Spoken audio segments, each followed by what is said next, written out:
안녕하십니까. 디지털 트랜스포메이션 조직의 습관을 바꾸는 일이라는 주제를 가지고 발표하게 되는 SK 디스커버리의 홍재선 부사장입니다. 네, 오늘 디지털 트랜스포메이션에 대한 또 다른 관점, 지금까지 아마도 다양한 이제 기술에 대한 부분들은 많이 들으셨을 텐데, 저는 좀 조직의 습관을 어떻게 바꿔서 디지털 트랜스포메이션을 완성할지에 대해서 또 다른 개념으로 여러분들한테 한 30분 동안 저의 생각들을 좀 설명드리고 그 다양한 사례들을 또 살펴볼 수 있도록 하겠습니다. 그 다양한 이제 DT에 대한 목표들이 있을 텐데요. 이 중에서 제가 오늘 말씀드리는 거는 다음 한 줄에 좀 요약이 되어 있다라고 설명드릴 수 있겠습니다. 디지털 트랜스포메이션에 여러 정의들이 있을 수 있겠지만은 결국 디지털 트랜스포메이션을 하는 목적 자체는 기업 내에 이제 다양한 업무들의 프로세스들이 있을 텐데 이러한 프로세스들의 변화를 통해서 결국 우리 주변의 구성원들이 일하는 방식을 바꾸게 되고 그리고 이렇게 일하는 방식이 바뀌면은 조직의 문화가 이제 변화가 되고 그 결과 이제 구성원들이 문화적으로 바뀌어서 변화시켜서 결국 사업이 바뀌는 이런 전체적인 어떤 여정을 디지털 트랜스포메이션으로 저는 정의를 하고 그리고 이 과정들을 어떻게 수행해 나갈지를 앞으로 좀 설명드리도록 하겠습니다. 오늘 참석하시는 많은 분들께서 그 경영진이나 CEO들이라고 제가 좀 전해드렸습니다. 그래서 앞서 이제 설명드렸던 프로세스를 바꾸고 그리고 일하는 방식을 바꿔서 사람들이 바뀌고 문화가 바뀌어서 비즈니스가 바뀐다라는 거를 실제로 수행을 하려면 그 DT 성공이 한 80%, 심지어는 90% 이상은 결론적으로는 경영진 또는 임원들의 전폭적인 지지가 필요합니다. 이런 이유가 왜 필요한지 또한 이후에 또 자세하게 설명드리면서 여러분들의 공감을 가질 수 있도록 이야기 드리겠습니다.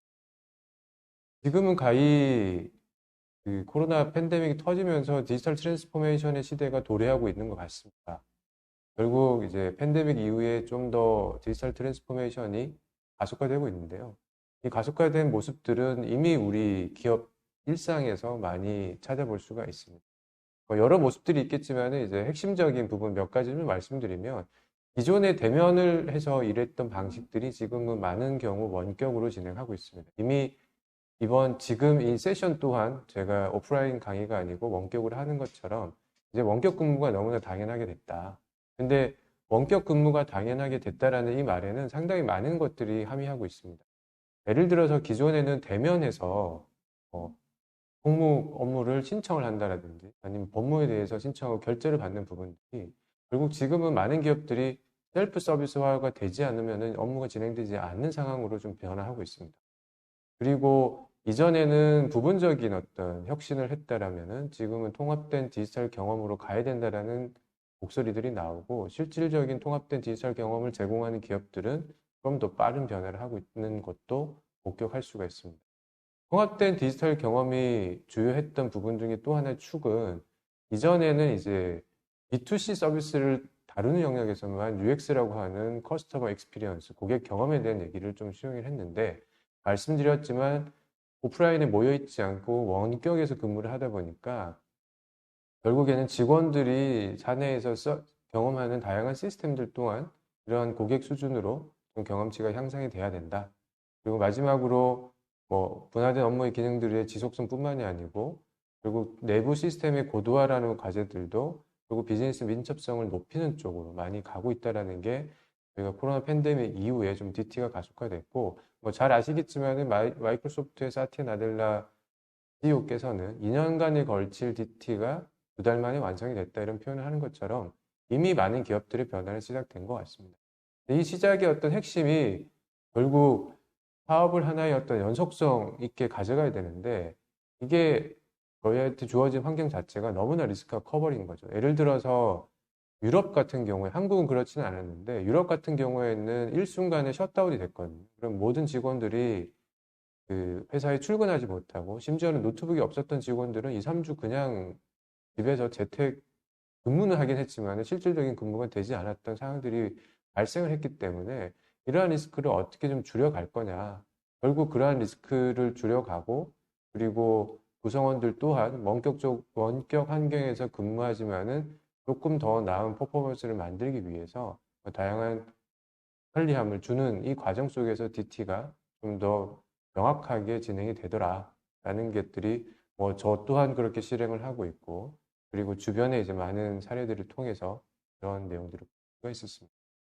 디지털 트랜스포메이션에 대한 여러 정의들이 있는데요. 그 저는 이제 개인적으로는 플랫폼처럼 DT에 대한 정의도 좀 다양해서 아마 이거에 대한 눈높이를 맞추는 거가 첫 번째인 것 같습니다. 아마 지금까지 기술 중심의 이런 소개를 많이 받으셨다면은 디지털이라는 수단을 가지고 많은 얘기를 들으셨을 겁니다. 저는 조금 더 트랜스포메이션 해야 된다라는 거에 집중을 하고 싶습니다. 예를 들어서 그 저희가 이제 기업을 운영한다라고 하는 것들은 지속적인 성장이 가능하도록 회사를 끊임없이 바꿔야 되는 건데 결국 지속적인 성장이 되려면 뭐 이전에 파괴적 혁신처럼 결국 기업이 이제 앞으로는 바뀌어져야 된다, 트랜스포메이션 돼야 된다라는 게 이제 문제인 거고 그럼 무엇을 가지고 할 거냐라고 하는 게 이제 제일 하단에 디지털 역량으로 표현되어 있는 여러 가지 수단, 디지털의 기술이라든지 도구라든지 구성원들의 역량이라든지 조직 문화, 회계 등등의 어떤 수단을 가지고 결국 트랜스포메이션, 무엇을 변환할 거냐라고 하는 대상이 어떤 곳은 지금 주력 비즈니스를 하고 있는 주력 제품과 서비스가 대상이 될 수도 있고 또 다른 것들은 새로운 비즈니스 모델을 만드는 축이 될 수도 있고요. 뭐 아니면은 B2C에 접점을 많이 가지고 있는 곳들은 고객의 접점이 될 수도 있고 아니면 기존에 이제 회사가 보유하고 있는 무형의 자산이라고 할 수 있는 업무 프로세스도 좀 변화의 대상이 되겠다. 결국 이러한 과정을 거쳐가지고 말씀드렸던 지속적 성장을 위해서 뭐 새로운 사업을 만들어내거나 아니면 기존 제품의 디지털화를 하거나 또는 비용을 줄여가는 이 과정들이 디지털 트랜스포메이션의 또 다른 정의이지 않을까라는 생각을 합니다. 그래서 핵심은 디지털은 수단이고 트랜스포메이션은 어떻게 해 나갈 거냐라는 부분이 될 것 같습니다. 예를 들어서 우측에 있는 것처럼 뭐 장비 제조 업체가 기존에는 장비만 팔았다면은 데이터 기반으로 서비스업으로 진출하는 거는 제품을 디지털화하는 하나의 어떤 모습이 될 거고요. 뭐 비용을 줄여가지고 뭐 AI를 써서 데이터 분석을 가지고 비용이라든지 매출을 늘리는 운영 효율화를 한다. 이 또한 DT의 하나의 모습입니다. 그것도 아니면 여러분들이 잘 알고 있는 뭐 스타벅스처럼 새로운 어떤 비즈니스 모델을 가져간다라고 하는 것 또한 DT의 모습이기 때문에 다양한 모습을 가지고 있는 DT를 어떻게 바라볼 거냐 그리고 우리 회사한테 맞는 DT의 그림들을 어떻게 가져갈 거냐라고 정리하는 게 그 디지털 트랜스포메이션을 시작하는 첫 번째 시작점인 것 같습니다. 당연하게도 그 기술의 얘기가 빠질 수는 없는데 아마 많은 설명을 드렸겠지만은 뭐 4분 인터넷 IoT라고 하는 클라우드 빅데이터 인공지능 이 자체가 이제 DT를 실행하는 핵심적인 기술의 드라이버들이고 이 내용에 대해서 뭐 자세하게 설명드리기보다는 이런 것들이 지금 이미 기술의 성숙도가 많이 높아졌기 때문에 저희가 그 실제 환경에서 사용하더라도 효과가 나오는구나 라는 정도만 이해하고 넘어가도록. 그러면 어느 분야가 가능할까요? 저는 이제 디지털 트랜스포메이션을 얘기할 때 이미 디지털 네이티브 기업이라고 할 수 있는 네이버, 카카오, 그리고 수많은 IT 기업들은 디지털 트랜스포메이션의 대상이 아닙니다. 여러분들이 아마 참여하고 계시는 기업들이 이러한 뭐 IT 기업보다는 B2B 기업이라든지 뭐 제조업이라든지 기존의 어떤 B2C를 하더라도 디지털과는 조금 거리가 먼 이런 기업들일 수밖에 없기 때문에 그러한 기업들이 디지털로 트랜스포메이션이 돼야 되는 거지 지금처럼 뭐 네이버나 카카오는 할 게 없다라는 거죠.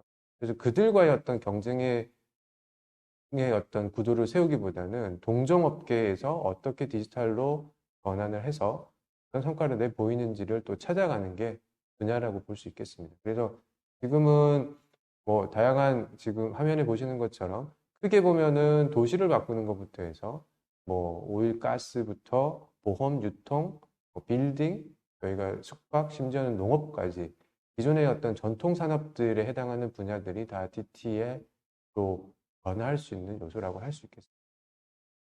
구체적인 내용의 전략적인 내용에 앞서가지고 먼저 뭐 DT로 가장 성공한 기업 어딥니까? 라고 하면은 뭐 다 아시겠지만 스타벅스이죠.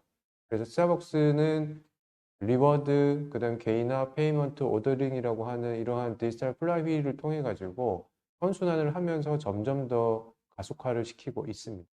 뭐 저희가 벌이라고 하는 부분들, 그 다음에 프리퀀시라고 하는 일종의 도장이죠. 이런 것들을 가지고 고객들한테 일종의 게임 요소를 부여함으로 해서 우리 매장을 더 찾게 만드는 리워드 부분, 그리고 스타벅스가 하나의 핀테크 회사로 평가받을 만큼 실제 선불 충전을 통해 가지고 페이먼트, 지불 결제하는 과정들을 상당히 간소화시켰던 영역들, 그리고 실제 스타벅스 주문의 7, 80% 이상이 개인화된 주문이라고 합니다. 이게 어떤 사안이냐면, 뭐 예를 들어 라떼를 주문하는데 본인은 일반적인 우유가 아니고 두유를 써야 되고, 뭐 휘핑크림을 올리는데 그것도 한 바퀴 반을 돌려주세요. 이런 주문들이 MZ 세대들을 중심으로 대부분 이런 개인화된 주문을 많이 하고 있거든요. 이런 내용들을 어떻게 수용할 거냐? 마찬가지 이 또한 디지털의 요소들이 결합이 되어 있기 때문에 이 고객이 기존에 어떤 주문을 했는지를 다 알게 됩니다. 마지막으로 우리가 너무나 잘 알고 있는 사이렌 오더를 통해 가지고 이미 이제 주문을 잘 받고 있고 모바일로, 그리고 드라이브 스루 매장에서는 이미 차의 번호판을 인식을 해서 DTPS라고 하는 수단을 통해서 결제까지 하고 있는 것까지를 보면 생각할 수가 있습니다. 근데 스타벅스가 가지고 있는 DT의 또 다른 뒷단이 들어가서 핵심의 또 다른 모습들이 있는데요. 결국 아까 말씀드렸던 개인화된 엔진을 위해서 수많은 AI 모델들이 돌고 있고, 매장의 인력들을 어떻게 하면 효율적으로 쓸 건지, 그리고 이러한 고객들한테 개인화된 추천을 어떻게 할 건지가 눈에 보이지 않지만 뒤에 숨어 있는 부분입니다. 그리고 시장에는 많이 잘 알려져 있지 않은데 스타벅스는 무형의 자산들, 데이터라든지 이런 프로세스라든지 이런 자산들을 엄청나게 중요하게 생각하고 있기 때문에 스타벅스는 다른 일반 국내에 있는 프랜차이즈 매장하고는 다르게 포스를 직접 만듭니다. 그 말은 뭐냐면, 보통의 신용카드 회사들이 예를 들어서 우리가 흔히 알고 있는 다른 커피 전문점의 매장별 매출을 확인할 수가 있습니다. 그들한테 어떤 매장에서 매출이 일어나는지 다 알거든요. 근데 스타벅스는 알 수가 없어요. 왜냐하면 본인들이 포스를 같이 개발해서 다 내려있기 때문에 그만큼 데이터를 어떤 내부에서만 활용하고자 킵하는 게 중요하고, 그러다 보니 어떤 매장이 얼마만큼 매출이 일어나는지 모릅니다. 그건 스타벅스만 아는 거고 외부에는 그 어떤 회사도 모르기 때문에 이러한 세밀한 요소들까지 정의하고 실행하는 모습들이 지금의 어떤 모습을 만들어내지 않았나라고 생각을 하고 있습니다.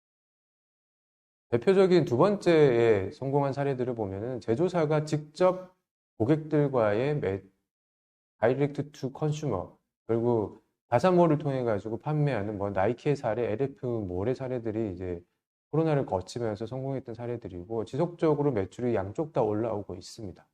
고객들은 왜 이렇게 가격도 그렇게 싸지 않는데 본인들이 어떤 다사몰에 와서 구매를 할까요? 물론 편리함도 있습니다. 저희가 이미 브랜드에 대한 로열티도 있고, 그 다음에 다른 판매처를 통해서 구매했을 때에 혹시나 모르는 이제 가품에 대한 우려 등등도 이런 정식 온라인 매장을 통하면은 없기 때문에 이런 신뢰도를 바탕으로 구매를 하더라. 그리고 단순히 가격 경쟁이 아니고 그런 경험을 제공함으로 해서 비즈니스가 바뀌더라라고 하는 모습들도 이미 이제 저희가 코로나를 거치면서 하나의 성공했던 DT의 사례들이고, 다양한 사례들이 있지만 저희가 짧게 이 두 가지까지만 보고 다음으로 넘어가겠습니다.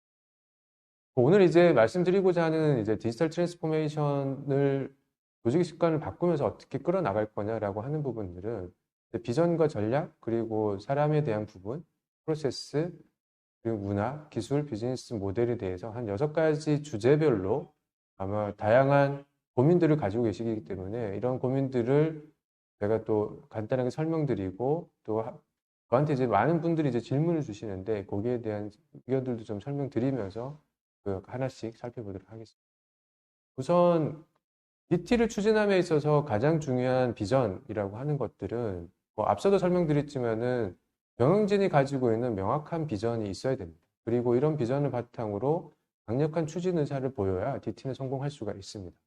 뭐 바텀업으로 실무에서 열심히 하면 되겠지, 아니면은 임원 한 명이 그냥 책임지고 하면 되겠지라고 하면은 할 수가 없습니다. 그냥 시스템을 만드는 건 가능하지만 아까 말씀드린 것처럼 DT의 목적은 기업의 지속적 성장이거든요. 그러면 기업의 기본적인 체질이 바뀌어야 되기 때문에 이 부분들은 어쩔 수 없이 탑다운으로 내려갈 수밖에 없는 요소고, 이런 비전들을 잘 챙겨 나가야 된다라고 하는 게 첫 번째 중요한 부분이다라고 말씀드릴 수 있습니다. 디지털 트랜스포메이션은 대신에 뭐 다른 것들 혁신하고 비슷한데요. 상당히 오래 걸릴 수밖에 없습니다. 그래서 제가 이제 기나긴 여정이라는 표현을 많이 쓰고 있는데, 디지털 트랜스포메이션은 기나긴 여정이고, 그리고 최소 3년의 실행 시간을 지원을 하지 않으면 지원해줘야겠다라고 이렇게 판단이 들지 않으면 차라리 실행 안 하는 게 좋습니다. 그래서 최소한 3년 정도는 좀 기다려 주시고, 그 다음에 3년의 어떤 그림, 로드맵들이 들어가기 전에, 출발하기 전에 충분히 경영진하고 이 DX를 실행하는 그런 실무 조직들과의 어떤 눈높이가 맞춰져야 될 것 같습니다. 보통은 어떻게 실행하냐면은, 첫째는 기반의 어떤 인프라를 많이 구축할 수밖에 없습니다. 둘째는 결국에는 그런 기반 인프라를 가지고 의미 있는 좀그 프로브 오브 컨셉에 우리 회사에 어떤 것들이 맞겠다라고 하는 실질적인 어떤 과제들을 만들어내게 되는 거고, 결국 3년의 마지막쯤 가야 이거에 대한 ROI를 측정할 수 있는 그 단계에 이르기 때문에 3년이라는 시간이 상당히 길어 보일 수 있지만은 이 또한 그렇게 길지 않은 시간들이고, 여러분들이 잘 알고 있는 이미 IT 기업, 전통적인 네이티브의 IT 기업들 또한 서비스를 성공하는데 3년보다는 훨씬 더 많이 걸립니다. 페이스북도 거의 9년, 배달의 민족도 거의 9년, 10년 가까운 시간이 지난 이후에나 성공을 했기 때문에 결국 디지털로 바꾼다라는 것 자체도 3년도 상당히 짧지만 최소한의 시간이다라고 이해하시고 이러한 지원들을 해주실 수 있으면 좋을 것 같습니다. 그 다음 이제 마지막에 어떤 비전과 전략적 부분에서는 각 회사별로 DT를 실행하는 모델이 다를 수밖에 없습니다. 그래서 아까 말씀드린 것처럼 우리는 프로세스를 바꿀 거야, 아니면 우리는 이미 잘하고 있는 주력 비즈니스를 바꿀 거야 라고 하는 범위를 좀 더 명확하게 선정을 하고, 그리고 처음부터 큰 어떤 결과를 만들기보다는 작은 성공 체험들을 선순환할 수 있도록 하는 게 또 하나의 중요한 요소가 될 수 있겠습니다. 이미 여러분들이 너무나 잘 알고 있는 넷플릭스 사례들을 좀 말씀드릴 텐데요. 지금의 넷플릭스의 OTT를 설명드리려고 하는 건 아닙니다. 넷플릭스가 처음 만들어졌을 때에는 비즈니스 모델이 그 영화 DVD를 우편으로 뭐 한 달에 한 3개 정도를 구독료를 내면 우편으로 보내주는 거였습니다. 그때까지 블록버스터라고 하는 거는 뭐 기억하시겠지만 우리나라에도 있었던 일종의 비디오 대여점처럼 전국에 체인망을 가지고 있었던 뭐 다양한 그 체인망을 갖고 있었던 DVD 대여점이었고, 이들은 옛날 비디오 대여점처럼 고객들한테 빌려주고 그 다음에 반납 기간이 지나면은 연체료를 받고 이런 게 비즈니스 모델이었고, 넷플릭스는 그에 반해서 연체료는 특별히 없고 한 달에 빌릴 수 있는 그 개수가 좀 제한되는 대신에 이제 구독 모델이었죠. 근데 그때만 하더라도 게임이 안 되도록 블록버스터가 컸습니다.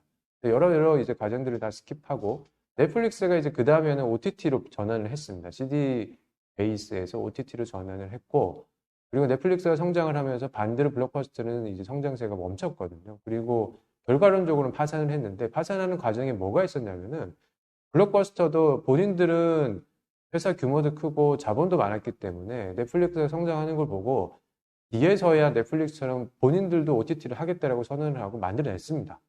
근데 결과적으로 넷플릭스는 성공하고 블록버스터는 파산의 어떤 상황에 이른 거죠. 여기서 말씀드리고 싶은 거는 같은 비즈니스 모델을 수행하더라도 누가 어떻게 하냐에 따라 가지고 결국 결과가 다르다라는 게 핵심이 될 수 있겠습니다. 넷플릭스는 전통적으로 디지털 네이티브에 가까웠던 기업들이고 디지털 트랜스포메이션을 빠르게 실행했던 부분들이고, 블록버스터는 결국 디지털을 지향하긴 했지만은 거기에 성공하지 못했던, 원래 레거시가 너무 많았고 조직적으로 변화하지 못했다라는 게 어떤 실패의 가장 큰 요인이 아닐까 그렇게 생각을 하고 있습니다. 자, 그러면은 이런 질문들이 있습니다. 우리 회사에는 뭐 DT의 방법과 순서를 어떻게 가져가는 게 좋을까요? 라고 하면은 결국 첫 번째는 무엇을 해결할 거냐라는 문제 정의를 가장 먼저 해야 된다라고 저는 먼저 권유를 좀 해드립니다. 그래서 여기에는 AI를 도입합니다. 클라우드를 도입해야 됩니다. 뭐 빅데이터를 써야 됩니다. 물론 중요한 요소고 그게 뭐 필요 없다는 아니지만은 거기보다는 결국 그러한 기술과 도구를 가지고 해결하고자 하는 비즈니스의 문제가 뭐냐라는 거를 하나를 선언을 하고 거기에 점점 더 가까워지는 것들이 저는 중요하다라고 말씀드리겠습니다. 두 번째는 이제 인지와 조직이거든요. 우리가 DT를 실행한다라고 하면은 어떻게 출발을 해야 되느냐? 아무래도 아까 말씀드렸던 전제 조건은 디지털 네이티브 기업이 아니기 때문에 대부분 IT 인력들, 이렇게 디지털을 수행하는 사람들이 내부에 없습니다. 그렇기 때문에 제대로 실행한다라고 하면은 가능하다면은 완결형의 엔드투엔드죠. 전문가 조직, 센터 오브 엑셀런시 조직을 만들어서 이렇게 시작하는 게 저는 추천하는 그 첫 번째 방법입니다. 그래서 전문가들로 이루어져 있는 조직을 각 축에 두고 그리고 어떻게 우리 회사들을 바꿔 나갈까? 뭐 저 또한 이제 이런 전문가 조직을 끌고 있는 입장이긴 하지만은 그게 이제 중요한 첫 출발이겠다라고 말씀드립니다. 그다음에 두 번째가 전문 역량을, 그럼 조직은 선언을 하면 되는 문제거든요. 그럼 조직의 구성원들을 어떻게 채워야 되느냐? 전문 역량을 보유한 인재들을 확보하는 게 그다음 중요한 성공의 중요한 열쇠일 수밖에 없습니다. 결국 경험하지 않았던 것들을 경험해야 되니까 뭐 많지는 않겠지만은 전문 역량을 보유한 가능한 인재들을 많이 끌어모으자라고 하는 게 그 인재와 조직에서의 두 번째의 어떤 성공 요소라고 말씀드릴 수 있겠고요. 그러면 어떻게 이 사람들을 가져와야 되느냐? 이게 최근에 IT 시장을 보면은 인력이 품귀 현상이 일어나고 있습니다. 그래서 이 조직의 리더, DT 조직을 끌어야 되는 조직의 리더랑 그리고 이 조직을 구성하는 구성원들은 회사 내부의 어떤 연봉 체계, 인사 제도 체계에서 놓고 하면은 절대 구할 수가 없습니다. 아까 전제 조건은 그거였죠. 회사의 지속적 성장을 위해서 중요하다라고 판단될 때만 DT를 시작합시다라고 말씀을 드렸기 때문에 회사의 지속적 성장이라는 절대절명의 미션이 있다라고 하면 가능하다면 시장 기준으로 이러한 처우들도 제공을 해서 이 사람들을 좀 데리고 올 수 있는 기반을 마련하는 게 좋을 것 같습니다. 그러면 이제 이런 질문들 주십니다. 기존에 IT 조직이 있는데 우리 DT 업무를 할 수 있지 않을까요? 라고 하는데 이제 여기에 대한 답은 IT 조직은 목적이 다릅니다. 운영을 잘 해야 되고요. 그분들은 변화보다는 되어 있는 것들을 서비스의 어떤 레벨을 유지하면서 비용을 절감하거나 잘 운영하는 게 핵심이니까 DT처럼 뭔가 새로운 변화를 하는 거에는 한계가 있을 수밖에 없습니다. 두 번째는 아웃소싱만으로 불가능할까요? 시작은 가능한데요. DT의 속성을 보면은 지속적인 변화거든요. 그렇게 되면은 역량이 내재화되지 않으면 아웃소싱으로 출발을 할 수 있겠으나 결국 1, 2년 쓰다가 아마 사장되는 그런 결과물이 나오는 게 기존의 경험이었습니다. 그러면 이제 어떤 사람들이 구성이 됩니까? 라고 하는 것처럼 뭐 AI 빅데이터 클라우드 또는 B2C 또는 B2B의 다양한 접점에 있었던 대고객 서비스들을 만들려고 하면 여러 이제 엔지니어 직군들이 들어와야겠죠. 데이터만 하더라도 데이터 엔지니어, 데이터 사이언티스트들, 여러 이제 직군들이 있는 것처럼 여기는 아까 정의했던 문제, 풀고자 하는 문제에 따라 가지고 그 업에 맞는 구성원들이 좀 있어야 될 것 같고 대부분들은 기존 조직이 가지고 있지 못한 이런 역량 세트이다. 이렇게만 이해하시면 좋겠습니다. 다음은 프로세스입니다. 그래서 우리가 DT를 통해서 업무 혁신을 하는 것들은 프로세스 변화를 로부터 시작을 하자라고 좀 제안을 드리는데 이제 PI라고 하는 프로세스 이노베이션이 이제는 DT의 어떤 베이스이지 않을까라는 생각을 하고 있습니다. 그래서 첫 번째 과제를 먼저 실행을 하면 그 직원들이 쓰고 있는 다양한 이제 디지털 도구들이 있을 텐데 이 도구들을 좀 바꿔주는 또는 기존에 쓰지 않았다라면 도구들을 좀 도입을 추천하는 것들을 저는 이제 권장을 좀 드리고 그리고 구성원들이 어떻게 이걸 잘 적용할지 그러니까 프로세스가 바뀌는 과정이기 때문에 적응하는지를 좀 봐야 될 것 같습니다. 어떤 도구들이 있느냐? 뭐 제일 좌측 또는 이제 중간에 마이크로소프트의 도구들을 보시면 사내에서 커뮤니케이션 하는 것부터 그다음에 대내외부에서 쓰는 것들 프로젝트 관리를 하거나 또는 스토리지를 위한 일종의 클라우드 서비스 등등이 일하는 방식을 바꿀 수밖에 없습니다. 기존에 메일로 하던 것들이 일종의 실시간의 채팅으로 대체가 될 거고 뭐 파일로 저장했던 것들이 온라인화돼서 여러 사람 구성원들이 같이 바라보게 되는 내용들이니까 이러한 도구들은 좀 중요한 요소다라고 말씀드릴 수 있을 거고요. 그럼 그냥 도입하면 되느냐? 그렇지 않습니다. 마이크로소프트 365만 예를 들어서 도입한다고 하더라도 조직을 어떻게 만들어낼 거냐? 뭐 팀즈에서 사용하는 조직의 예시라든지 뭐 마이크로소프트의 다양한 서비스 중에 우리 회사에는 어떤 서비스들을 사용 앱들을 가져갈 건지 그리고 정책들을 어떻게 가져갈 건지 등을 좀 더 면밀히 살펴보고 이거에 대한 변화를 이끌어내는 게 또 하나의 중요한 요소라고 말씀드립니다. 그리고 아까 PI를 말씀드렸는데요. 그 프로세스가 문제가 있다라는 것은 많은 경영진들이 또는 효율화하라는 것은 경영진들의 주문 사항인데 이걸 어떻게 할 수 있냐면 일단은 프로세스 맵을 한번 그려봅니다. 가시화를 해보면 그러면은 우리 회사가 디지털화 되어 있는 건 어느 영역이고 이 부분들은 손으로 하고 있구나라는 걸 명확하게 볼 수가 있습니다. 예를 들면 각 그 구성원들이 일하는 방식은 크게 네 덩어리거든요. 그러니까 휴가 신청처럼 셀프 서비스 하는 영역도 있을 거고요. 업무라든지 총무라든지 IT 요청처럼 뭔가 요청하고 응답을 하는 담당자가 이런 과정들도 있을 거고 개인이나 팀 단위로 어떤 과업을 하는 것들이 있을 텐데 1번, 3번은 대부분 IT 시스템에서 대부분 처리를 하고 있고 3, 4번들은 뭐 문서를 만든다든지 보고를 한다든지 프로젝트를 한다든지 잘 디지털화되어 있지 않습니다. 그래서 이 영역들을 어떻게 프로세스들을 자산화시키고 디지털화하는지가 일하는 방식의 변화의 첫 번째 단계라고 할 수 있겠습니다. 이렇게 가시화가 되면 화면에 보시는 것처럼 이게 뭐 하나의 예시고요. 복잡했던 프로세스 중에 병목을 발견하면 이 부분을 디지털화 해야겠다. 이 부분에 워크플로우로 바꿔야겠다라고 하는 결과물까지도 확인할 수 있는 상으로 진행을 할 수 있는 것도 볼 수가 있었습니다. 그 다음 이제 문화적인 부분이고요. 구성원들이 아까 말씀드린 것처럼 사용자의 UX만큼 구성원들의 사용자 경험도 중요하다라고 하는 것들은 왜 그러냐? 원격 근무가 일반화됐기 때문에 또는 디지털 기반이 되면은 그런 원격 근무 자체가 일반화되지 않더라도 활성화될 수밖에 없습니다. 이미 이제 다양한 경험치들이 높아져 있는 것들이죠. 예를 들면은 모바일 그룹웨어를 도입해가지고 언제 어디서든 회사의 어떤 일들을 도입하는 부분들 또한 하나의 예시가 될 수 있겠습니다.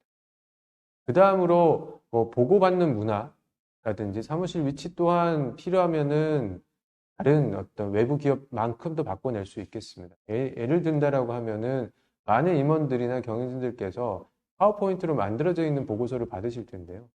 데이터를 가지고 이러한 대시보드를 만든 곳이 있다라고 하면은 대시보드 자체로 이제 보고를 받고 하는 문화들이 좀 저변이 깔려야 결국에는 전체 구성원들이 데이터를 가지고 들여다보고 일종의 데이터 리터러시라고 하는 해석해내는 능력들도 바뀌고 일하는 방식이 바뀌는 그런 사안들을 목격할 수가 있을 겁니다. 다음으로 내부에 한계가 있다라고 하면은 결국에는 외부의 오픈 이노베이션 통해 가지고 협업을 끌어내는 것 또한 하나의 방법이 될 거다라고 말씀드릴 수 있겠고요. 여기까지 보면은 이제 우리가 일하는 어떤 문화적인 게 좀 바뀌었다라고 하면은 이걸 뒷받침하는 것들이 이제 기술의 요소라고 할 수 있겠습니다. 앞서 설명드렸던 AI, 빅데이터, 클라우드 그리고 IoT 이 영역들이 디지털 트랜스포메이션을 움직이는 핵심의 어떤 기술 드라이버들이고 이런 것들을 기본적으로 잘 쓰는 것들은 당연한 필요 요소인 것 같습니다. AI의 여러 가지 정의들이 있겠지만은 결국 인공지능이라고 하는 것들이 아까 말씀드렸던 서비스나 제품을 새로운 혁신으로 바꿔내는 것들이거든요. 그래서 인공지능을 중심으로 앞으로는 다양한 이제 생태계가 만들어질 거다. 우리가 스마트폰을 중심으로 다양한 앱들이 들어가면서 생태계가 형성이 된 것처럼 앞으로는 이제 인공지능도 이런 사이클을 거치게 될 거고 서비스나 제품들이 AI를 가지고 엄청난 퍼포먼스가 높아지게 되면은 이러한 결과물로 나오는 데이터들이 또 AI로 공급되는 이 사안들이기 때문에 아까 무형자산이라고 했던 또 하나의 축인 데이터가 AI를 위해서라도 중요한 요소다. 이 정도만 설명드리고 어떻게 잘 활용할지를 좀 고민하면 좋을 것 같습니다. 빅데이터에 여러 가지 정의들이 있는데 저는 이제 하나, 기존의 아날로그의 어떤 정보들을 디지털화로 바꾸고 그를 통해서 일단 통찰을 얻어낼 수, 인사이트를 얻어낼 수 있는 게 이제 빅데이터의 핵심 가치라고 볼 수 있겠고요. 클라우드는 뭐 많은 분들이 들어보셨을 거니까 이제 굳이 설명드리진 않는데 최근에는 제일 우측에 있는 사스 우리가 그냥 거주 형태를 보면 저기는 레지던스 사는 거고요. 기존의 전통 방식은 엔터프라이즈 IT는 내가 집 짓고 인테리어도 직접 하고 직접 관리 감독하는 이 모든 것들이 이제 손 안 대고 오른쪽으로 바뀌어가는 것들이 트렌드고 클라우드에 대한 활용도도 기본적으로 많이 쓰시면서 디지털 트랜스포메이션을 하시는 것을 저는 권장을 해드립니다. 기술적 부분에서는 DT를 하는데 몇 가지 이제 최근에 나온 기술 중에 주목해 볼 만한 부분들이 있습니다. 로코드라는 부분, RPA라는 부분들이 있는데요. 제가 시간 관계상 영상은 좀 못 틀어드릴 것 같고 저희가 설명을 간단하게 들으면 결국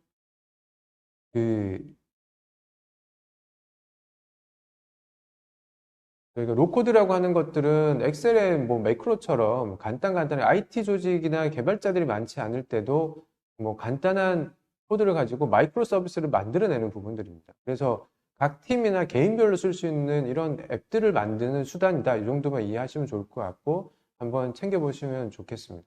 그리고 RPA 또한 업무를 자동화하는 하나의 예시일 수 있는데요. 사람이 반복적으로 하는 것들을 로봇한테 시켜갖고 자동화하기 때문에 예를 들어서 엑셀에 있는 특정 셀의 데이터들을 카피 앤 페이스트 하거나 특정 홈페이지에 들어가서 지속적으로 모니터링 하는 부분들이 자동화할 수 있기 때문에 업무 생산성이 드라마틱하게 바뀌는 것을 목격할 수가 있습니다. 그래서 기술의 어떤 마지막 부분입니다. 최신 기술 도입을 위해서 보안도 좀 바꾸고 여러 가지 기존의 어떤 틀만 가지고는 적용이 힘든 경우들이 많이 있는 것 같습니다. 그래서 내부 기준에 대한 변화들도 한번 같이 고민해 보시기를 권장드립니다. 네, 마지막 그 비즈니스 모델입니다. 그래서 앞서 설명드린 것처럼 BM을 어떻게 할 거냐, 우리는 운영 효율화에 DT의 핵심을 맞출 거냐, 아니면 기존의 주력 사업의 경쟁력 강화하는 데 쓸 거냐, 신규 비즈니스 모델을 할 거냐, 대상을 명확히 하는 게 제일 먼저 중요하고요. 참고로 운영 효율화는 매출을 높이거나 그다음에 비용을 줄이는 거기 때문에 단기간에 성과를 만들어낼 수 있습니다. 그래서 저는 가능하면 DT 추진할 때 운영 효율화를 먼저 해보시는 것도 권장을 해드리는 부분이고, 신규 BM을 만드는 거는 회사의 어떤 새로운 먹거리이기 때문에 한순간에 나올 수가 없습니다. 그래서 긴 시간과 투자가 필요한 부분이니까 이 또한 인내를 가지고 좀 바라보시는 거를 드리겠습니다. 네, 말씀드린 것처럼 다시 한번 정리를 하면은 DT는 프로세스 변화를 통해서 일하는 방식을 변화시키고, 그리고 조직 문화를 바꾸고, 결국 그걸 통해 가지고 구성원들이 일하는 문화라든지 인식을 바꿔가지고 사업을 전환하는 이러한 여정이다라는 거를 이해하시고 앞으로 디지털 트랜스포메이션을 좀 실행해 주시면 좋겠습니다. 네, 지금까지 디지털 트랜스포메이션 조직의 습관을 바꾸는 일이라는 주제를 가지고 발표한 SK 디스커버리의 황대선 부사장이었습니다.